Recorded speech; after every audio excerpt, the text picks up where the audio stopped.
Hello दोस्तों, नमस्कार। आप लोगों का ऑल इंडिया स्टडी में स्वागत है। आइए आज हम देखेंगे थॉर्नडाइक का सिद्धांत। आज जो है टोटल 30 क्वेश्चन होंगे जो बहुत महत्वपूर्ण होंगे। थॉर्नडाइक का कौन कौन सा सिद्धांत है और कहाँ से आते हैं, क्या बताए हैं, उसके बारे में आज हम जान लेंगे। देखिए, थॉर्नडाइक साहब जो थे 3 नियम दिए थे, मुख्य रूप से 3 नियम। एक प्रभाव का नियम, अभ्यास का नियम और तत्परता का नियम। तो आइए, ये 3 नियम आपको बता दिए हैं। तो आइए अब प्रश्न नंबर 1 पर आते हैं। प्रश्न नंबर 1 है, थॉर्नडाइक किस देश के मनोवैज्ञानिक थे? तो देखिए, जो थॉर्नडाइक साहब थे यह अमेरिका के मनोवैज्ञानिक थे। कहाँ के? अमेरिका के। ठीक ना।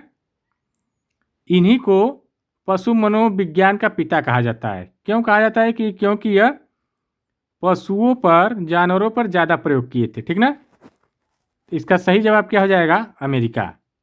ठीक। प्रश्न नंबर 2 देखेंगे, शिक्षा मनोविज्ञान नामक पुस्तक किसने लिखी? एडुकेशनल साइकोलॉजी नामक जो पुस्तक है, कौन लिखे है? तो देखिए, जो ये लिखने वाले जो है वह थॉर्नडाइक साहब है। ठीक ना। थॉर्नडाइक ने लिखे हैं। इन्हीं को प्रथम शैक्षिक मनोवैज्ञानिक माना जाता है। ठीक ना।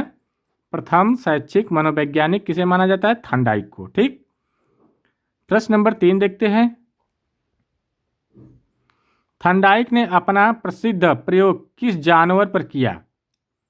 जो सबसे प्रसिद्ध हुआ प्रयोग, इन्होंने तो बहुत जानवरों पर प्रयोग किया, लेकिन सबसे प्रसिद्ध जो प्रयोग है वह बिल्ली पर किया। ठीक ना। भूखी बिल्ली पर उन्होंने क्या किया कि पजल बॉक्स में बिल्ली को बंद कर दिया। ठीक ना। फिर उसके बाद वह खाना ले जाते थे। ठीक ना।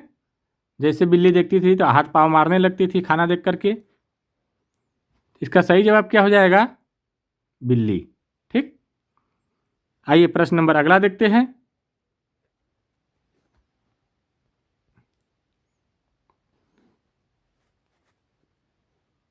उद्दीपक अनुक्रिया सिद्धांत के प्रतिपादक कौन है? यस आर थ्योरी के प्रतिपादक कौन है? तो देखिए, यस आर थ्योरी का जो प्रतिपादक है वह थॉर्नडाइक साहब हैं। तो इसका सही जवाब हो जाएगा थॉर्नडाइक। ठीक। देखिए, यस का मतलब होता है स्टिमुलस, और स्टिमुलस का मतलब उद्दीपक। ठीक ना। और आर का मतलब होता है रिस्पांस, अनुक्रिया के बीच के संबंध को ही क्या कहा जाता है? सीखना माना जाता है। ठीक ना। यस आर के बीच के संबंध को ही सीखना माना गया है। ठीक। तो इसका सही जवाब हो जाएगा, थॉर्नडाइक साहब ने दी एस आर थ्योरी। ठीक। प्रश्न नंबर अगला देखेंगे, थॉर्नडाइक के सिद्धांत को किस अन्य नाम से जाना जाता है? तो देखिए, जो थॉर्नडाइक साहब है ना, इनका एक अलग और किस नाम से जाना जाता है? इनका जो सिद्धांत है और कौन से नाम से जाना जाता है? तो देखिए, संबंधवाद का सिद्धांत के नाम से भी जाना जाता है। ठीक। प्रयत्न एवं भूल का सिद्धांत, ट्रायल एंड त्रुटि, ये भी जाना जाता है ट्रायल एंड एरर। ठीक ना। एक हिंदी में बोल दिया, एक इंग्लिश में। ठीक ना। तो ट्रायल एंड एरर जो है प्रयत्न एवं भूल का सिद्धांत है। चयन का सिद्धांत ये भी दिए हुए। ठीक ना। तो तीनों नाम से जाना जाता है। तो इसका जो सही जवाब हो जाएगा ऑप्शन नंबर डी हो जाएगा, उपरोक्त सभी। अब सीखने के नियम से क्वेश्चन करेंगे। थॉर्नडाइक ने सीखने के कितने मुख्य नियम दिए हुए हैं? अभी हम बताए सीखने के कितने मुख्य नियम इनके हैं। मुख्य नियम 3 नियम है। ठीक ना। कौन कौन से? अभ्यास का नियम, तत्परता का नियम और प्रभाव का नियम। तो इसका सही जवाब क्या हो जाएगा? 3 नियम, अभ्यास का नियम, तत्परता का नियम और प्रभाव का नियम। ठीक। प्रश्न नंबर 7 देखेंगे, कार को सीखने की इच्छा थॉर्नडाइक के किस नियम से संबंधित है? करें, कार को सीखने की इच्छा थॉर्नडाइक के किस नियम से संबंधित है। देखिए क्वेश्चन में है, आंसर छिपा हुआ है। कार्य को सीखने की इच्छा, तत्परता होगी तभी तो सीखेंगे ना। जब तत्पर आदमी होगा, सीखने की इच्छा होगी तो तत्पर होगा कि अरे ये कमो कर ले हाली से ना, ये कमो सीख ले ना, तो तत्पर रहेगा तभी सीखेगा। अगर महुआल रहेगा तो नहीं सीख पाएगा, ठीक ना। तो इससे याद कर लीजिए तत्परता का नियम, ठीक ना। ऑप्शन नंबर सी हो जाएगा।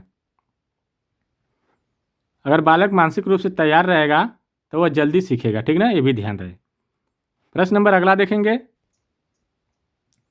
करत करत अभ्यास के जड़मती होत सुजान, थांडाइक के किस नियम पर लागू होता है। करत करत अभ्यास, अभ्यास आ गया ना, तो यह अभ्यास का नियम है सीधे सीधे। तो इसका सही जवाब हो जाएगा अभ्यास का नियम। अभ्यास का जो नियम है, अभ्यास को दो भागों में बांटा गया है। एक उपयोग का नियम और एक अनुपयोग का नियम, ठीक ना। अभ्यास के नियम को दो भागों में बांटा गया, एक उपयोग का नियम और एक अनुपयोग का नियम, ठीक ना। आइए प्रश्न नंबर 9 देखते हैं। किसी कार्य को करने पर मिलने वाले संतोष या असंतोष प्रभाव सीखने पर पड़ता है, यह कौन सा नियम है। कह रहा है किसी कार्य को करने पर मिलने वाले संतोष या असंतोष का प्रभाव सीखने पर पड़ता है। इसका मतलब देखिए प्रभाव की बात कर रहा है, ठीक ना। तो ये प्रभाव का नियम हो जाएगा, ठीक ना। इससे आप लोग याद कर लीजिए। पुरस्कार एवं दंड का नियम भी इसे कहते हैं। प्रभाव के नियम को पुरस्कार और दंड का नियम भी कह सकते हैं, ठीक ना। आइए प्रश्न नंबर 9 देखते हैं। थांडाइक ने सीखने के कितने गौड़ नियम बताए हैं। देखिए गौड़ नियम, सेकेंडरी नियम, मतलब गौड़ नियम का मतलब सेकेंडरी लॉ, सेकेंडरी नियम, ठीक ना। तो इन्होंने कुल 5 बताए। कितने? 5। कौन कौन से? बहु अनुक्रिया, मानसिक स्थिति, आंशिक क्रिया, आत्मसातीकरण और साहचर परिवर्तन। कितने नियम? 5 नियम। कौन कौन से, एक बार और बता दे रहे हैं। बहु अनुक्रिया का नियम, मानसिक स्थिति का नियम, आंशिक क्रिया का नियम, आत्मसातीकरण का नियम और साहचर परिवर्तन का नियम, ठीक ना। ये 5 नियम बताए हुए हैं। गौड़ नियम जो सेकेंडरी नियम है, और फर्स्ट नियम जो है मुख्य नियम, तत्परता का नियम, अभ्यास का नियम, प्रभाव का नियम। आइए प्रश्न नंबर 11 देखते हैं। मंदबुद्धि बालकों के लिए कौन सा सिद्धांत सबसे उपयोगी होगा। तो देखिए जो मंदबुद्धि बालक होगा ना, उसके लिए सबसे बढ़िया सिद्धांत होगा वह थांडाइक का सिद्धांत, ठीक ना, जिसमें प्रयास और त्रुटि का सिद्धांत है, ट्रायल एंड एरर। उसमें जब बच्चा बार बार अभ्यास करेगा तो गलती करेगा, सीखेगा, तो बार बार करेगा तो धीरे धीरे सीख ले जाएगा, ठीक ना। तो थांडाइक का नियम सिद्धांत इसमें महत्वपूर्ण होता है। प्रश्न नंबर 12 देखेंगे। जब बच्चा किसी नई परिस्थिति में अपने पुराने अनुभवों के आधार पर प्रतिक्रिया करता है तो इसे क्या कहते हैं। देखिए जब बच्चा नई स्थिति में अपने पुराने अनुभवों के आधार पर प्रतिक्रिया करेगा तो इसे क्या कहेंगे, बताइए। तो इसे कहेंगे आत्मसातीकरण का नियम, ठीक ना, सादृश्यता या आत्मसातीकरण का नियम। तो इसका सही जवाब हो जाएगा ऑप्शन नंबर बी। प्रश्न नंबर अगला देखेंगे।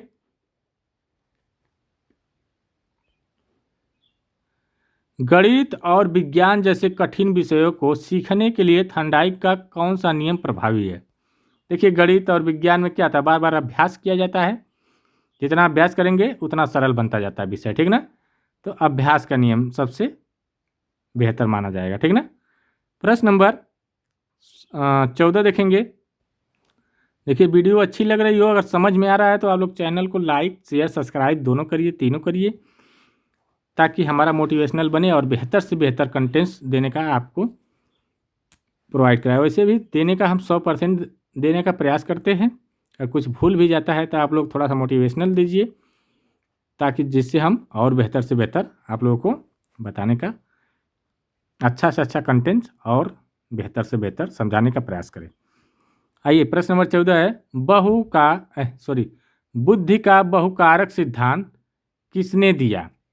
कह रहा है बुद्धि का जो बहुकारक सिद्धांत, तो देखिए जो यह जो दिए हैं यह थॉर्नडाइक साहब ने दिए, ठीक ना। तो इसका सही जवाब हो जाएगा ऑप्शन नंबर सी।